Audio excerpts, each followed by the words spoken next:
Welcome to Scared Confident. I'm your host, Tiffany Souter.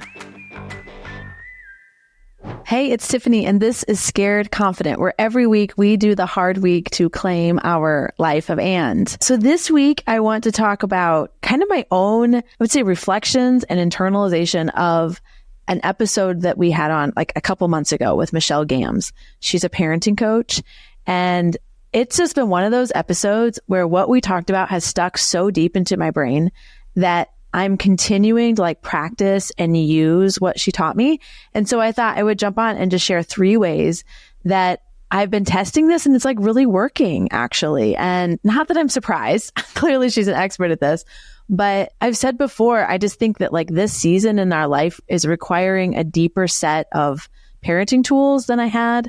And I just feel like it's really working. So I'm going to share 3 different examples, some with my big kids, some with my little kids. So Michelle talks about the difference between a consequence and a punishment. That's what it is. She talks about the difference between a consequence and a punishment.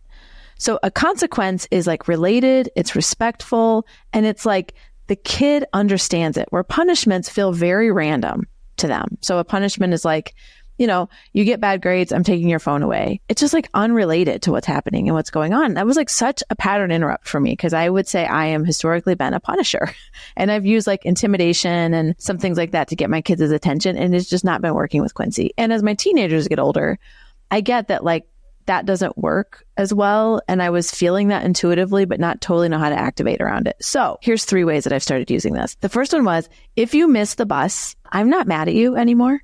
You just owe me an hour. You owe me an hour of your time. The fact that you missed the bus means that I did not get something done, and that amount of time that it takes for me to get you loaded up in the car, maybe your little sisters, drive you to the school, get back, get reoriented to whatever I needed to do or reschedule something, like all of that just takes capacity. So instead of it like ruining my relationship with my girls for the day, I just have told them, hey, I just need you to know if you miss the bus, I mean, okay, if it becomes a pattern, maybe I'll have to pick something different. But you just owe me an hour. This is the way that this is going to work. And you know what? It has totally worked. They don't miss the bus that often, but it is really annoying to me when they do. And I have learned that, I mean, we're just a bus family. My morning is programmed from the minute they leave the house. And so if something has to go out, like to change, I have to rework something, and that takes capacity and that makes me mad. And I want them to respect the way that we've architected the week, and we all have to like operate inside of that. So anyways, if you miss the bus, you give me an hour. That's the first one. It's related. It's respectful. They have control over it happening or not happening. You know, it's like, it's not going to just like come down on them. They get to decide if they want to get up early, the first time their alarm goes off, all that kind of stuff. I don't know that this is punishment consequence related, but for some reason, talking to Michelle unlocked this in my mind. And I think it was about giving control back to the kid, because we all hate being told no. We all hate being like, I don't know, managed all day long. I recently read this like little quick article, and it said, imagine if from the moment you woke up in the morning, somebody told you what to wear, what to eat, where to go, what time, where you could sit, what toys to play with, like directed everything that you did, you ate, you wore, where you went. And then if you decided anywhere along the way that you wanted something else, or that you had a different opinion, or that didn't like jive with how you were feeling, that you got in trouble for it. And I was like, I think there's times like my kids have to live in that kind of a structured space in ways, in the way that our house, and like there's just a lot going on. Like that is a lot for them. They just need some space to have some freedom and some choice, and a place where their like perspective is heard. So my third one, Ivy, is the easiest one for me to not give my attention to. I don't like that about myself, but it is just true. My older 2 usually need like driven somewhere. So it's like, hey, I got to leave to go take so-and-so to practice. I've got to get in the car to go do this thing. Like I can't ignore their requests without there being a lot of consequence. Like they're at the school all night long. You know what I mean? And then my little one, Quincy, she gets my attention because she just badgers me to death. She'll like, you know, cling onto my leg. She'll keep asking me. She's like, mommy, mama. And she's like very verbal about what she needs from me. And so it's easy for me to like give her what she wants. Can you get me a drink? Will you sit beside me? Will you turn on a show? Will you do blocks with me? Will you do puzzles? Will you play memory? Like, it's just like her requests are very clear and they're very persistent. And so it's easier for me to fulfill those requests. Ivy, on the other hand, is asking me for things like, will you sit down and watch a YouTube video with me so that we can like learn to draw something together? Or, hey mom, I'm reminding you for the 33rd time that the light bulb is out in the closet in the basement where all of my dress up clothes are. And I like to do make believe stuff. And I'm like, okay, honey, thanks for telling me, like, let's do that later. And I'm constantly just telling her later. And she is kind of like bombarding me with this like never ending list of what feels like requests for my time. And she's 8. So she doesn't have awareness of the context of like, I have a lot going on. I've got to leave in 20 minutes. Your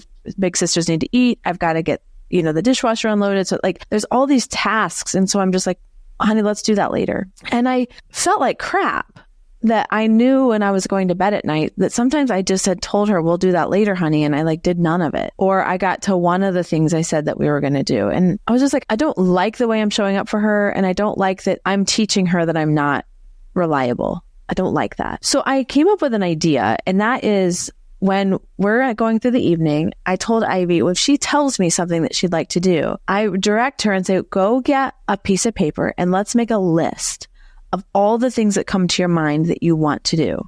It could be, I want to do my spelling words. I need to work on my project for next week. I'm the student of the week. It could be, I want to go through my clothes and find my summer shorts. It could be, I want to change the light bulb, whatever it is. And what I told her is, I will give you 20 minutes and we will go through, you'll get to pick which ones are the highest priority for you. And we will keep going through that list and asking that question, what is your next highest priority, until the time expires.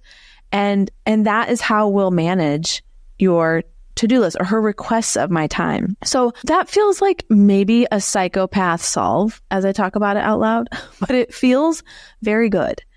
Because what I'm doing is I'm allowing her to capture the stuff that is in her head, like these ideas, these things I see, the stuff I want, the things that she wants done and the things she wants my help with. And so I'm asking her, can you put those on a list so that I can see and remember them?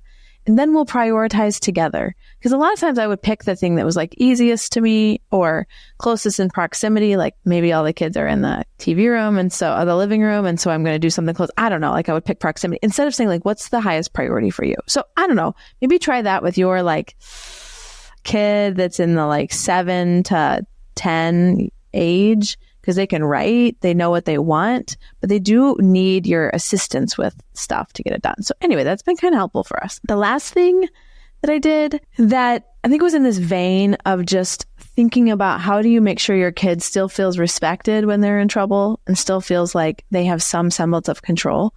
Because my youngest in particular is just a monster when it comes to control. She wants control really badly, and I am a high control mom. And so we run into each other, or I work through my tendency to be a high control mom. I really want my kids to make decisions, and I have to like say, no, I'm not going to make that decision for you, but I would love to. And I know what I would do, and I know what I want you to do, but I'm going to right now stop myself from doing that. But Quincy loves control. And so sometimes she needs like kind of a timeout situation where it's like, hey, you're being really crappy to everybody in the room. You're being unreasonable in your requests. You are just throwing a fit about something that's like unnecessary. And so I used to put her in timeout for like as many minutes as she was old. So she's 3. So I put her in timeout for 3 minutes. And then I would come back and I would ask her, hey, can you say sorry? Can you get yourself together? And sometimes she would be like, no, I can't. I'm like, okay, that's no problem. We're going to do it for 3 more minutes. And then I would just keep doing it for 3 minutes until I went and asked her, are you ready to say sorry? And at some point she would say yes. And I was like, I don't actually care about the 3 minutes part. And so what I've done now is I've told her, hey, you need to go sit over here, or you can pick somewhere in this room. I don't even need to dictate the exact spot, but you need to stay there until you can come over and tell me that you're ready to apologize, that you're ready to clean up like I asked, or whatever the thing is. And I don't care if it's 15 seconds or an hour and 15 minutes. Really, what I want is her attitude to change. And what I've learned is that when I give her control over when that happens, it goes much better versus me deciding it needs to take 3 minutes or some multiplier of 3 minutes, So it's working so well. She'll come over, or I can kind of tell her disposition has changed, and she's like trying to make eye contact with me. She doesn't always like haul over to me and be like, hey mom, I'm happy now. Sometimes she does that, but I'll be like, hey honey, are you ready to say sorry? And she'll be like, yes, I am. And so then we'll go over and do the thing. And I found giving her that control has like totally transformed that experience. And I think it is just as productive and it doesn't have the tension of me putting her in a seat, setting the timer. There was kind of this like big ceremony around it that I had created that I don't know that was actually that productive for the way that she's wired as a kid. So, okay, these are my 3 hacks. We're all just doing the best we can with these kids. Honestly, like I tell my kids, I just want you to know, I hope you know, I'm trying so hard to be my best possible mom for you. And sometimes we're going to fail them and we're going to need their forgiveness. But I always think it's helpful to hear other people's hacks. So this is what I'm doing and this is what we're trying. This is some stuff that's working in our home. And I am offering them up. If you did not listen to Michelle's episode, we'll link to it in the show notes because it's a really good one. Even if you did, you might want to go re-listen to it. It's so good. A lot of juice in there. Okay. Thanks so much for listening to this episode. We did the thing. And I want to encourage you to go get your week. Go be your best self. Come on.